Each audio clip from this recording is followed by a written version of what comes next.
quit my job and now I sell stuff at flea markets and farmers markets.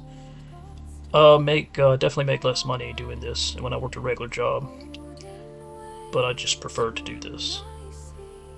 It's like the old saying goes, like choose a job you love and you'll never have to work a day in your life. Well, I enjoy what I'm doing, so it doesn't feel like I'm actually working. I repair game consoles, I resurface discs, and I sell the stuff I fix. And this right here is my booth. I have shirts, games, and everything retro, everything I enjoyed growing up. And now people are starting to ask me to repair their consoles for them, so that's opening up another opportunity, another business for me. I don't make much money, so there's definitely downsides. Sometimes it's hard to find inventory, and at the farmers market, it can always depend on the weather.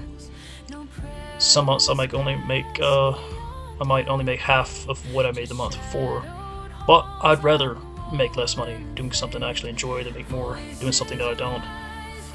And if it doesn't work out, at least nobody can fire me. Eventually just turn this into an electronics repair, console repair, maybe even cell phone repair booth. That's the transition I'm trying to make. This booth averages about 1,000 a month.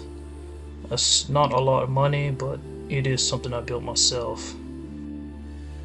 So on this channel, I'll just be showing you the behind the scenes of my retro gaming booth, including the stuff I repair before it ever even makes it to the shelf. I'll be reviewing the repair equipment I use, showing how I repair the electronics and game consoles I sell, and even showing the repairs I decide aren't worth fixing because there's not enough profit in them. Basically, you'll get to see what goes into buying, repairing, and selling the stuff at my booth. So this is the other side of our business, the farmers market. Every Thursday, we set up our booth and sell a variety of homemade products.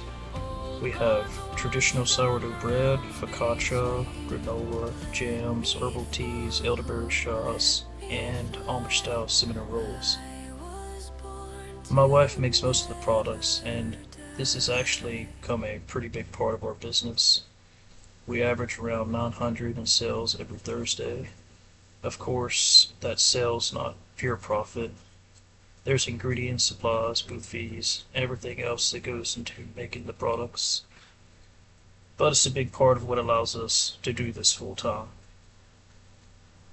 And just like my retro gaming booth, it's another way we're trying to make this whole market business work.